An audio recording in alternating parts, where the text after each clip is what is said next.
Good morning class.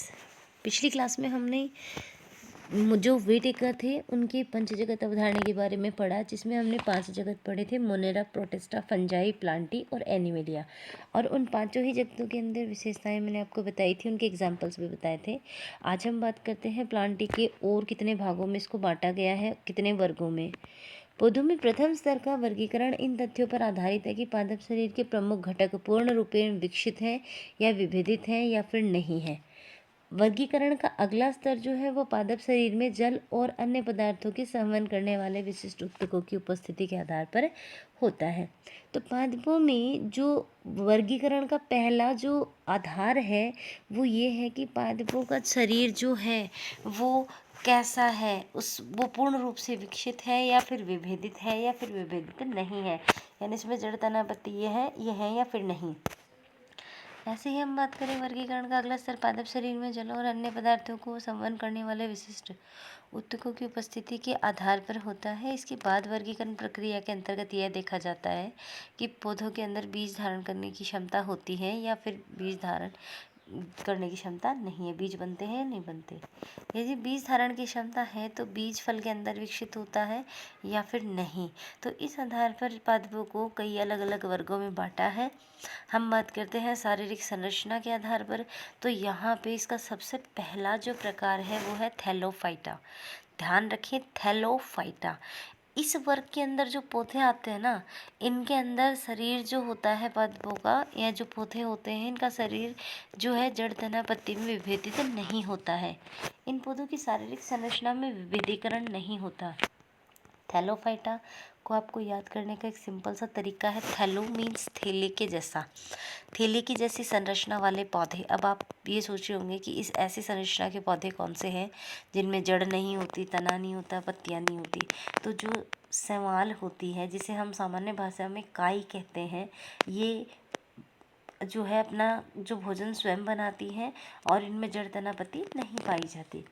इन पौधों की शारीरिक संरचना में विभेदीकरण नहीं पाया जाता है। इस वर्ग के पौधों को सामान्यतः शैवाल कहा जाता है। ये मुख्य रूप से जल में पाए जाते हैं और इनका जो एग्जाम्पल है यूलोथ्रिक्स है, क्लेडोफोरा है, एल्वा, स्पाइरोगाइरा, कारा जो है इसके एग्जाम्पल है। यहाँ पे इनके डायग्राम भी दे रखे हैं। तो ये शैवालों की अलग अलग प्रजातियाँ हैं। दूसरा जो वर्ग आता है ये है ब्रायोफाइटा। सबसे पहले पादपों में जो विभेदन नहीं होता, जिन पादपों में शारीरिक विभेदन नहीं होता यानी जड़ तना पत्तियाँ नहीं होती हैं, तो उनको थैलोफाइटा वर्ग में रखा है, ब्रायोफाइटा। इस वर्ग के पौधों को पादप जगत का उभयचर कहा जाता है। पादप जगत का उभयचर किसे कहा जाता है, तो आंसर होगा ब्रायोफाइटा वर्ग के पादपों को। यह पादप तना और पत्ती जैसी संरचना में विभाजित होता है। इसके पादप शरीर के एक भाग से दूसरे भाग तक जल और दूसरी चीज़ों के संवहन के लिए विशिष्ट ऊतक नहीं पाए जाते, यानी जाइलम और फ्लोएम जो है वो इनमें नहीं होते। उदाहरण इसका है मॉस यानी फ्यूनेरिया मार्केंसिया, ये इसके एग्जाम्पल हैं। इसके बाद देखिए अगला वर्ग आता है टेरिडोफाइटा। इस वर्ग के पौधों का शरीर जड़ तना पत्ती के अंदर विभाजित होता है। इनके शरीर के एक भाग से दूसरे भाग तक जल और पदार्थों के संवहन के लिए उत्तक होते हैं, यानी कि इनमें जाइलम और फ्लोएम पाए जाते हैं। एग्जाम्पल मॉर्सिलिया, फर्न, हॉर्सटेल, ये सारे।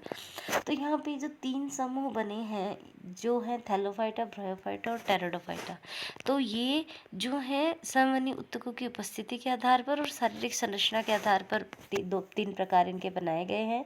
थैलोफाइटा में ऐसे पादप आते हैं जिनमें शारीरिक विभेदन नहीं होता है, यानी शरीर जो होता है वो जड़ तना पत्ती में विभेदित नहीं होता है। ब्रायोफाइटा के अंदर जो जीव आते जो पादप आते हैं उनके अंदर जड़ तना पत्ती समान संरचनाएं तो होती हैं, लेकिन इनके अंदर जो है संवहनी उत्तक यानी जाइलम फ्लोएम नहीं पाए जाते हैं। इसके बाद हम बात करते हैं टेरिडोफाइटा की।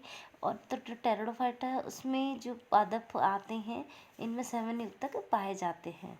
इन 3 समूहों के पौधों में जननांग अप्रत्यक्ष होते हैं, यानी कि इनमें बीज उत्पन्न करने की क्षमता नहीं होती है। और ऐसे पौधे जिनमें बीज उत्पन्न करने की क्षमता नहीं होती उनको क्रिप्टोगेम्स कहते हैं, यानी ये पादप क्रिप्टोगेम्स कहलाते हैं। दूसरी ओर वे पौधे जिनमें जनन अंग जो है वो पूर्ण रूप से विकसित भी होते हैं और विभेदित भी होते हैं, और जनन की प्रक्रिया के बाद बीज भी इनमें बनते हैं। ये फेनेरोगेम्स कहलाते हैं। क्रिप्टोगेम्स का मतलब होता है ऐसे पादप जो कि जिनके अंदर जो है बीज उत्पन्न करने की क्षमता नहीं होती, और फेनेरोगेम्स में वो पादप आते हैं जिनमें बीज उत्पन्न करने की क्षमता पाई जाती है। बीज लैंगिक जनन के द्वारा उत्पन्न होता है।